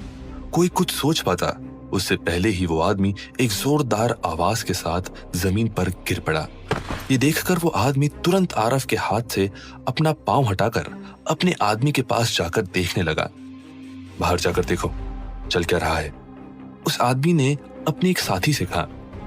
अपने बॉस का ऑर्डर सुनते ही एक आदमी दौड़कर दरवाजे के पास गया। वो दरवाजा खोल पाता उससे पहले ही दरवाजे को चीरते हुए 2 गोली उसके सीने में जा लगी और वो 2 फीट पीछे जा गिरा। अचानक हुए इस अटैक से कोई भी अपने आप को संभाल नहीं पाया और सब मर गए, सिर्फ उस इंसान को छोड़कर जिसने आरव के हाथ पर अपना पांव रखा था। अपने सामने काले कपड़े पहने हुए कमांडोज को देखकर उस आदमी के हाव भाव बदल गए। वो दौड़कर पीछे के रास्ते से भागने लगा। तभी एक गोली उसके घुटने पर लगी और वो वहीं गिर गया। कौन थे ये कमांडोज? क्या वो आरव को बचाने आए हैं? क्या सच में आरव अब ठीक हो गया है? क्या होगा जब अर्जुन को ढूंढते हुए उसके परिवार वाले श्रीनगर पहुंचेंगे? और कहां है अर्जुन? जानने के लिए सुनते रहिए।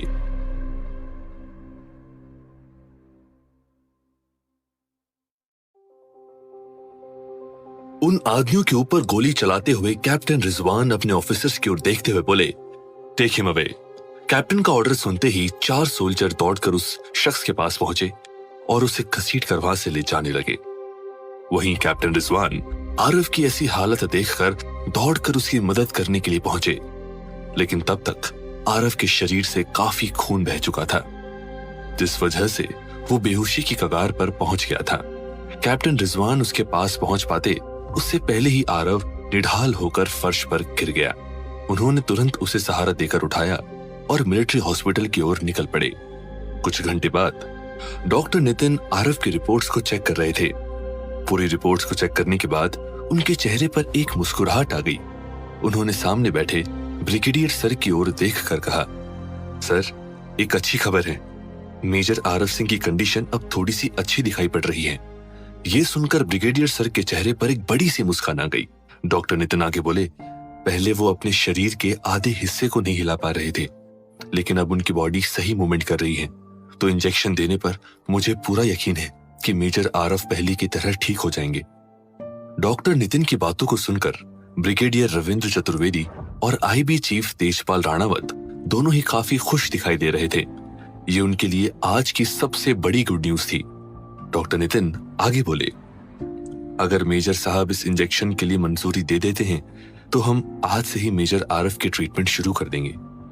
ठीक है डॉक्टर, हम इस बारे में उससे बात करेंगे, ब्रिगेडियर सर बोले। और फिर वो डॉक्टर नितिन के साथ आरव के वार्ड के अंदर चले गए। आरव इस वक्त करण के साथ बैठकर बातें कर रहा था। जैसे ही ब्रिगेडियर सर और बाकी के ऑफिसर्स उसके कमरे में आए, आरव उन सभी की ओर देखकर मुस्कुराने लगा। आरव बोला, मुझे नहीं पता था सर कि आप लोग मुझे इतनी आसानी से ढूंढ लेंगे। मुझे तो लगा था कि मुझे ढूंढते ढूंढते आप लोगों को कुछ वक्त और लग जाएगा।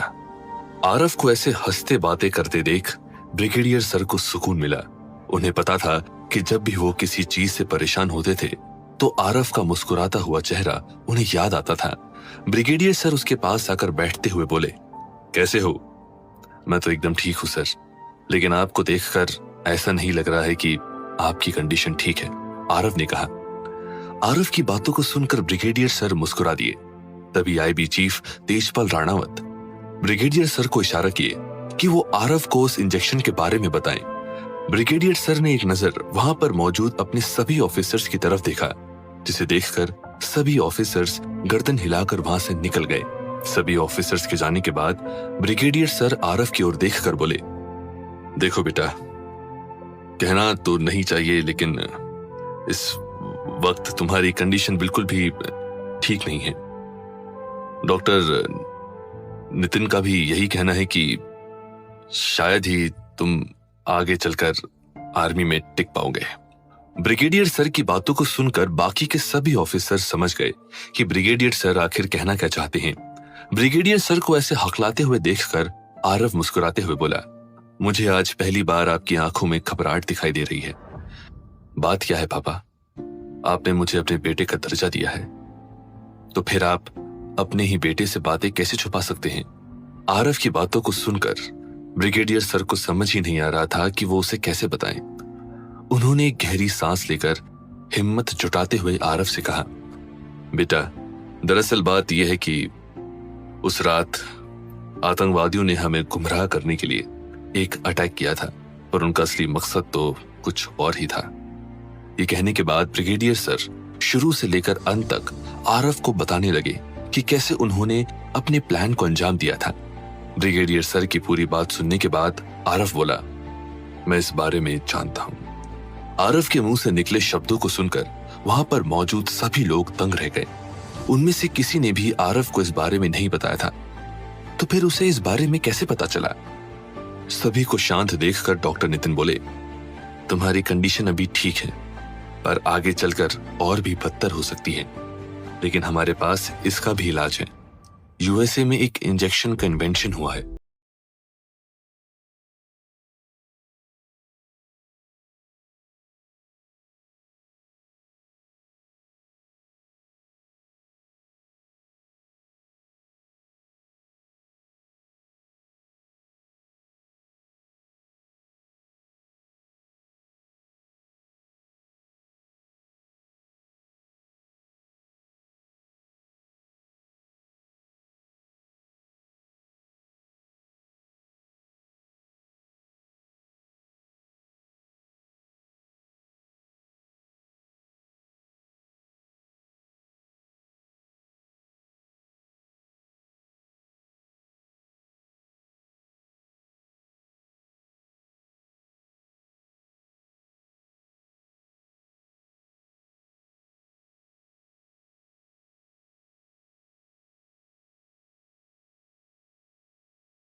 सबसे ज्यादा तुम्हारी माँ को है। मैं अपने एक बेटे को तो पहले ही खो चुका हूँ, लेकिन अब तुम्हें नहीं खोना चाहता। प्लीज बेटा, घर वापस आ जाओ। आरव को समझ नहीं आ रहा था कि वो उन्हें कैसे बताए कि वो अर्जुन नहीं बल्कि उनका खोया हुआ बेटा आरव है। तभी दूसरी तरफ से आनंद जी की आवाज आई, देखो बेटा, तुम्हारी माँ बार बार मुझसे तुम्हारे बारे में पूछे जा रही है। अगर तुम जल्द से जल्द यहाँ नहीं पहुंचोगे तो तुम्हारी माँ की हालत और भी ज्यादा बिगड़ सकती है, इसलिए जितनी जल्दी हो सके तुम घर वापस आ जाओ। ये बोलकर उन्होंने कॉल कट कर दिया। आरव को समझ भी नहीं आ रहा था कि वो कैसे अपने पापा को इस बारे में बताए कि उनका बड़ा बेटा अब इस दुनिया में नहीं रहा। उसने अपनी आंखों के सामने उसे मरते हुए देखा था, लेकिन वो अपने बड़े भाई को बचा तक नहीं पाया।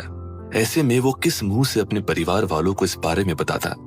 तभी उसे अपने पापा की बातें याद आई कि उसकी माँ की तबीयत काफी खराब है, और अगर उन्होंने अर्जुन को अपने सामने नहीं देखा तो शायद उनकी तबीयत और भी ज्यादा खराब हो सकती है। तो उसने अपने मोबाइल को साइड में रखा और ब्रिगेडियर सर की ओर देखकर कहने लगा, सर, मैं इंजेक्शन लेने से पहले अपनी माँ से मिलकर आना चाहता हूँ। जैसे ही आरव ने यह कहा कि वो 1 घंटा अपनी माँ और परिवार वालों के साथ बिताकर आना चाहता है, वहां पर मौजूद तीनों लोग एक दूसरे की ओर देखने लगे।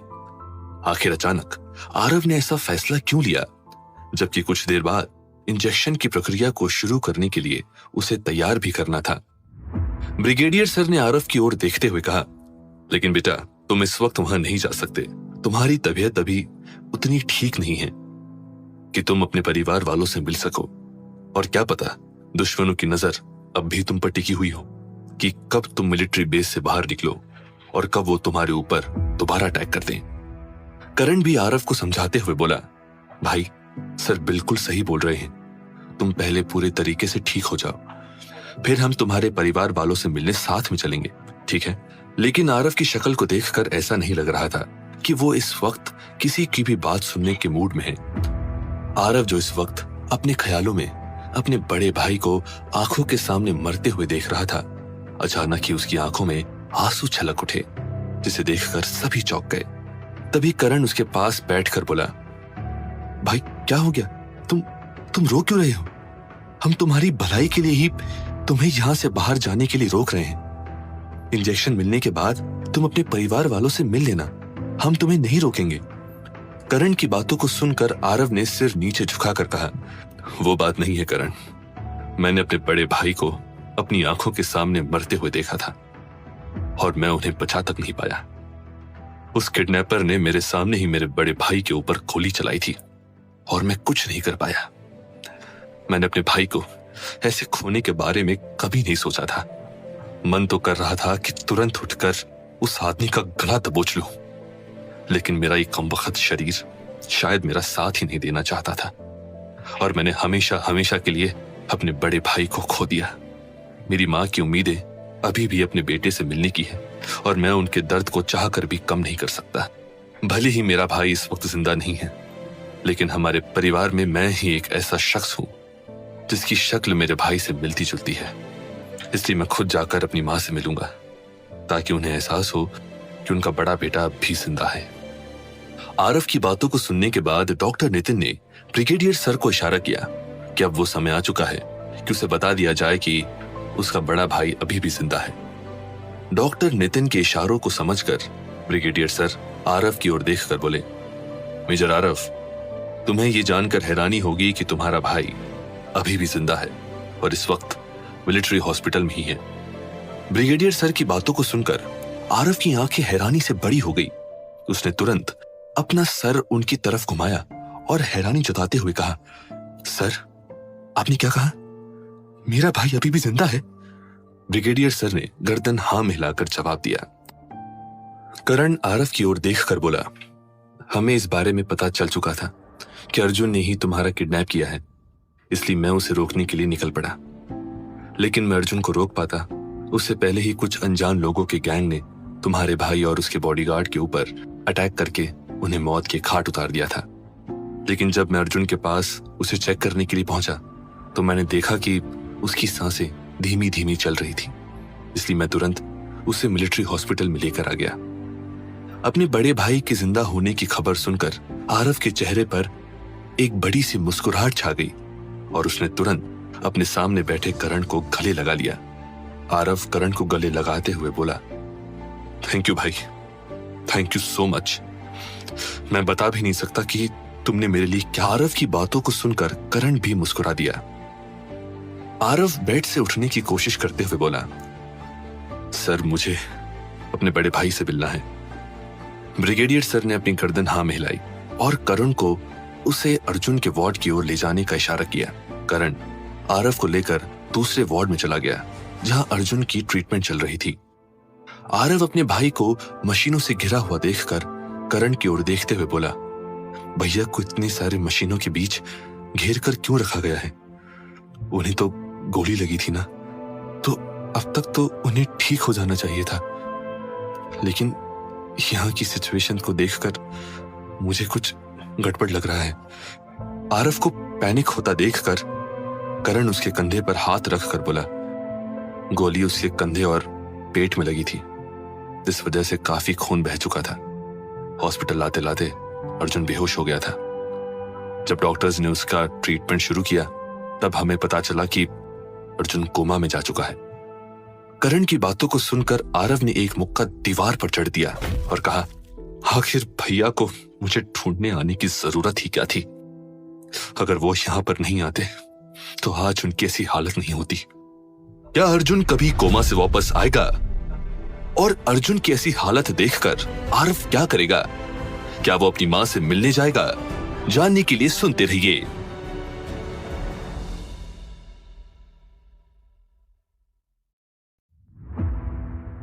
होने को कौन टाल सकता है बेटा, पर मुझे लगता है कि तुम्हें एक बार अपने परिवार वालों से मिलकर आना चाहिए। ब्रिगेडियर सर डॉक्टर नितिन के साथ उनके पास आते हुए बोले।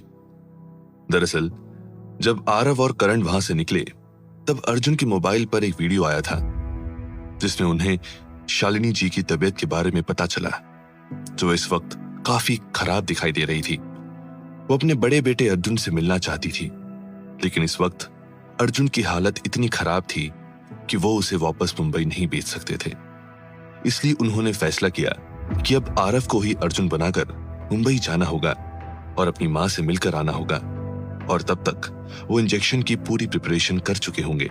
ब्रिगेडियर सर आरव की ओर देखकर आगे बोले, देखो बेटा, मैं तुम्हें किसी भी हाल में खोना नहीं चाहता। मुझे पता है कि तुम अपने देश के लिए अपनी जान भी न्यौछावर कर दोगे, लेकिन अब जब हमें पता चला है कि तुम्हारा अपना परिवार है तो हम तुम्हें किसी भी हाल में उनसे अलग नहीं करना चाहते। और हमें पता चला है कि तुम्हारी मां की कंडीशन भी काफी खराब है, इसलिए मैंने तुम्हारी छुट्टी के लिए परमिशन ले ली है। तो अब तुम अपने परिवार वालों से मिलकर आ सकते हो।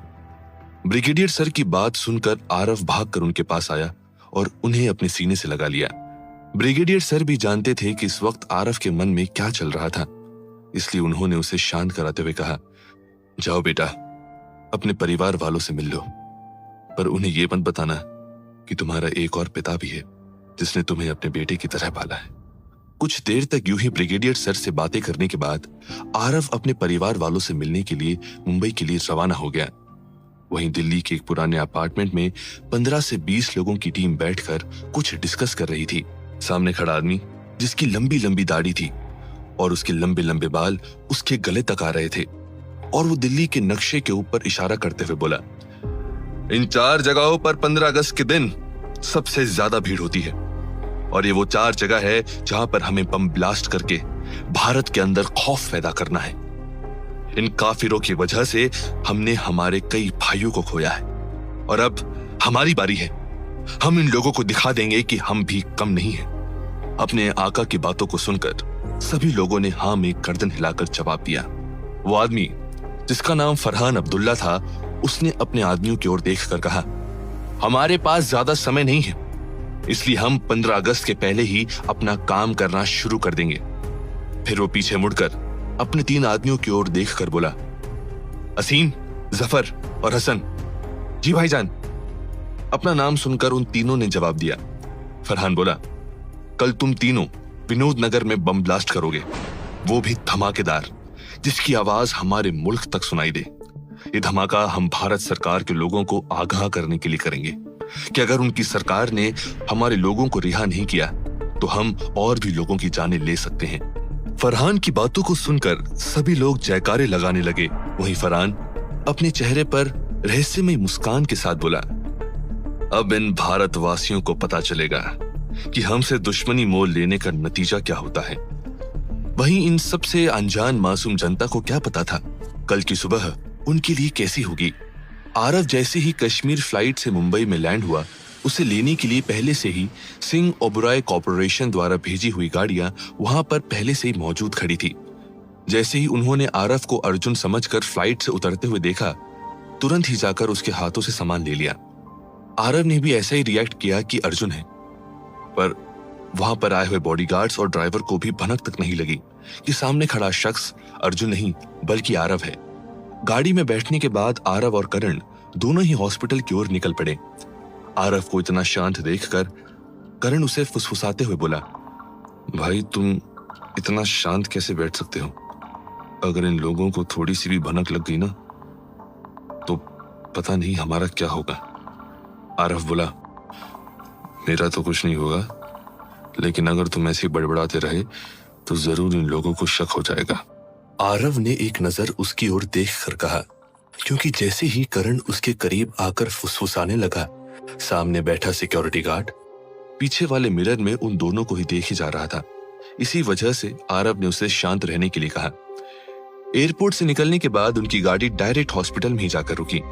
करण, जो इस वक्त बिजनेस सूट पहने हुए था, जिसे देखकर कोई भी नहीं कह सकता था कि वो बिजनेस नहीं बल्कि एक आर्मी ऑफिसर है, वो आरव के पीछे ऐसे चल रहा था मानो वो उसका असिस्टेंट हो और आरव उसका बॉस। करण बोला, भाई तुमने मुझे ये बिजनेस सूट क्यों पहना दिया है? मैं इसमें बिल्कुल जोकर लग रहा हूं और मुझे चलने में भी दिक्कत हो रही है। आरव करण की बातों को सुनकर मुस्कुराकर बोला, अगर तुम बार बार अपने पैंट को खींचते रहोगे तो पक्का लोग तुम्हें बेवकूफ समझेंगे, इसलिए सीधे होकर चलो। आरव की बातों को सुनकर करण अपने पीछे चल रहे बॉडीगार्ड्स की ओर देखने लगा, जो उसे ही अजनबी नजरों से देखे जा रहे थे, मानो उन लोगों ने किसी अजूबे को देख लिया हो। वहीं उन्हें अपनी तरफ घूरता देखकर करण सीधा हो गया और एटीट्यूड के साथ आरव के पीछे पीछे चलने लगा। बॉडीगार्ड्स उन दोनों को कवर करते हुए शालिनी जी के वार्ड के पास लेकर चले गए। वहीं उसके बाहर पहले से ही कुछ फैमिली मेंबर्स उसी की राह देखते हुए बैठे थे। फाइनली अर्जुन को वहां पर आता देखकर अभय दौड़कर उसके पास गया और उसके गले लग गया। अभय से मिलने के बाद आरव शालिनी जी के वार्ड के अंदर गया। वहीं अर्जुन के साथ एक अनजान आदमी को देखकर सबकी नजरें करण को घूरे जा रही थी, लेकिन उन्हें यह भी पता था कि बिजनेस के सिलसिले में अर्जुन को कई लोगों के साथ उठना बैठना पड़ता है, इसलिए उन्हें लगा कि करण भी उन बिजनेसमैन में से एक होगा, इसलिए किसी ने भी उसके बारे में जानने की इच्छा नहीं जताई। वहीं कमरे के अंदर जैसे ही शालिनी जी की नजरें आरव के ऊपर गई, उनका चेहरा खिल गया। आरव भी अपनी मां को अपने सामने देखकर अपने आंसुओं को रोक नहीं पाया। तभी शालिनी जी आरव को गले लगाते हुए बोली, कहां चला गया था बेटा तू? क्या तेरी मीटिंग अभी भी खत्म नहीं हुई है?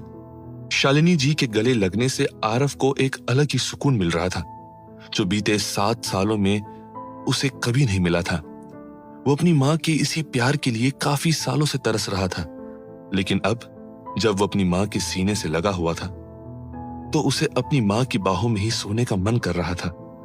कुछ देर तक अपनी मां के सीने से लगे रहने के बाद आरव उनकी ओर देखकर बोला, आपकी तबीयत कैसी है मां? आरव की बातों को सुनकर एक लड़की जो शालिनी जी के बेड के बगल में ही बैठी हुई थी, उसने जवाब दिया, मां जी बिल्कुल ठीक है, आपको उनकी फिक्र करने की जरूरत नहीं है, और अगर उन्होंने सही से रेस्ट कर लिया तो उनकी कंडीशन 2-3 दिनों में पहले की तरह नॉर्मल हो जाएगी। वो लड़की जो शालिनी जी की रिपोर्ट्स को देख रही थी, उसने आरव की ओर देखकर ही कहा था। आरव उस लड़की की ओर देखकर बोला, आपकी तारीफ? जी मैं डॉक्टर नैना हूं। आरव की बातों को सुनकर उस लड़की ने मुस्कुराते हुए जवाब दिया। शालिनी जी आरव की ओर देखकर बोली, जब तुम यहां पर नहीं थे तो पता है सब कितने परेशान थे। अगर तुम मीटिंग के लिए जा रहे थे तो फिर हमें बताया क्यों नहीं? अगर हमें बता देते तो कम से कम हमें तुम्हारी